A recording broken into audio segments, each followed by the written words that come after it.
The Regal Crown Hotel in Los Angeles was known for its grandeur. Polished marble floors, golden chandeliers, and an air of exclusivity. Every detail, from the velvet seating to the fresh orchids at the reception desk, spoke of luxury.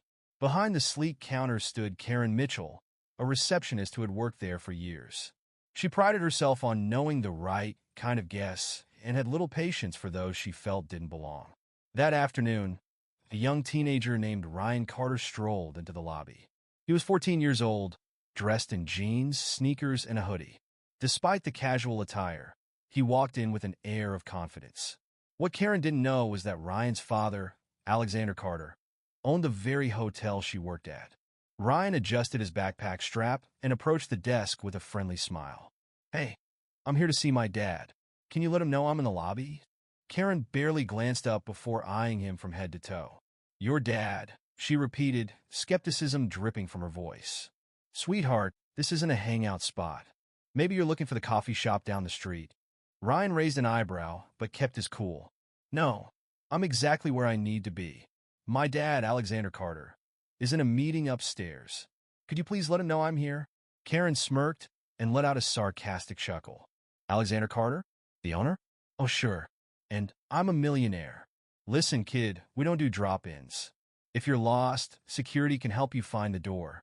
Ryan sighed, but remained polite. "I'm not lost. If you just call him, you'll see." Karen's patience wore thin. She waved him off dismissively. "I don't have time for jokes. Either leave now, or I'll have security remove you." Ryan took a deep breath, recalling his father's words. "Always stay calm. Let people reveal their true nature before you react." "Ma'am," he said evenly, "I don't want to cause trouble. My dad is expecting me." Karen rolled her eyes dramatically. "Oh, absolutely. And I'm the Queen of England." She picked up the phone. "Security, we have an unregistered individual in the lobby. Please escort him out." Ryan didn't argue. Instead, he pulled out his phone and dialed a number. "Hey, Dad," he said casually, "I'm downstairs in the lobby. You might want to come down. There's a bit of a misunderstanding." Karen scoffed loudly. "Oh, how original. What's next?" "You're calling the president." Ryan ignored her. "Yeah, she called security on me. You'll see when you get here." For the first time, a flicker of doubt crossed Karen's face. Some guests nearby started whispering, sensing something unusual.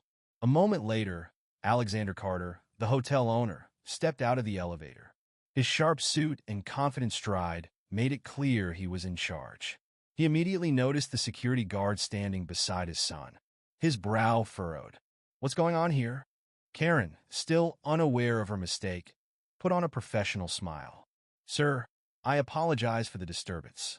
This young man was loitering and claiming to know Mr. Carter." Alexander's gaze sharpened. "Claiming?" He turned to Ryan. "You okay, son?" Karen's face drained of color as Ryan gave a small shrug. "Try to tell her, Dad." A heavy silence settled over the room. Alexander turned his piercing stare to Karen. "So, instead of checking his claim, you assumed he was lying and called security?" Karen stammered, her confidence crumbling. I didn't realize." Alexander cut her off with a firm voice. "That's the issue.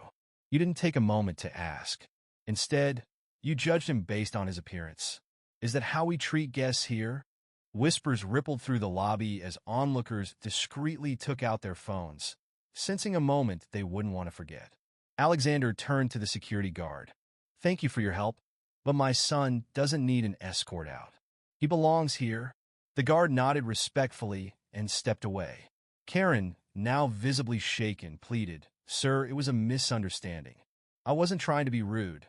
Alexander didn't soften. "It's not just about my son. It's about how you treat everyone.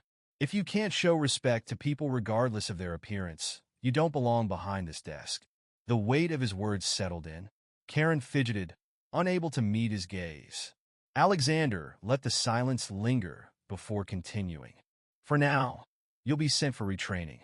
If I ever hear of this happening again, you won't be working here anymore." Karen gave a meek nod. "Understood, sir." Turning to Ryan, Alexander placed a hand on his shoulder. "I'm sorry you had to deal with that." Ryan smirked. "It's fine, Dad. Honestly, It was kind of entertaining watching her dig her own hole. Alexander chuckled. You handled yourself well. But this won't happen again. Not to you. Not to anyone. Word spread quickly among the hotel staff, serving as a stark reminder. Never judge someone based on appearances. Karen's arrogance had cost her more than just embarrassment. It had earned her a lesson she'd never forget. The events in the Regal Crown Hotel that day were more than just a personal lesson for Karen Mitchell. They became a defining moment for everyone who witnessed them. The guests who had watched the encounter unfold took home a powerful reminder. Judgment based on appearance can lead to costly mistakes. Word of the incident spread quickly among the staff. It wasn't just about the embarrassment Karen faced. It was about the deeper issue of how people are treated based on assumptions. Many employees found themselves reflecting on their own behavior. Had they ever dismissed someone too quickly? Had they ever assumed something about a guest without taking a moment to listen? For Karen, the realization hit hard. As she sat through retraining sessions, she replayed the scene in her mind. Her smug dismissal of Ryan, her careless words, her outright refusal to simply check his claim.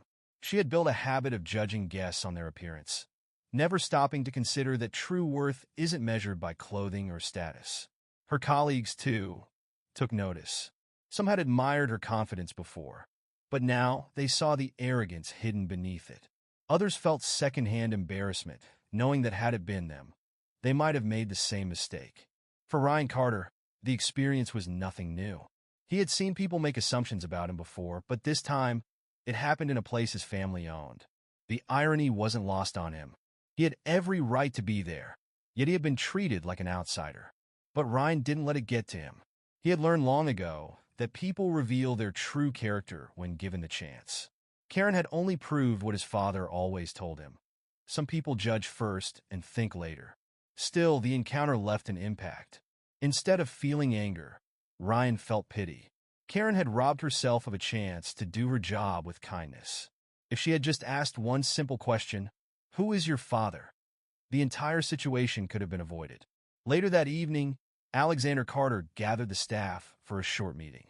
He didn't call out Karen directly, but his words carried a clear message. Respect should never be determined by wealth, status, or appearance.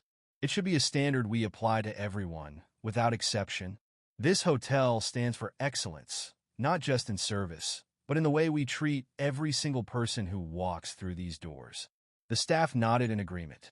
Some felt ashamed, realizing they had been guilty of similar assumptions in the past. Others felt inspired, determined to be more mindful moving forward. The hotel's atmosphere shifted. Staff became more welcoming, security more thoughtful, and guests noticed the renewed warmth in service. Karen, now humbled, made an effort to be more open-minded. Though her pride had taken a hit, she had learned a lesson she wouldn't forget. This incident at the Regal Crown Hotel was a reminder that snap judgments create conflict, while kindness changes everything. For Ryan, it was reality. For his father, a lesson in leading with respect. For Karen, a wake-up call. To everyone watching, it proved that treating others with dignity isn't just right, it's wise. So next time, pause. Ask. Listen. Give people a chance, asterisk, asterisk, you never know who they really are. Have you witnessed unfair judgment?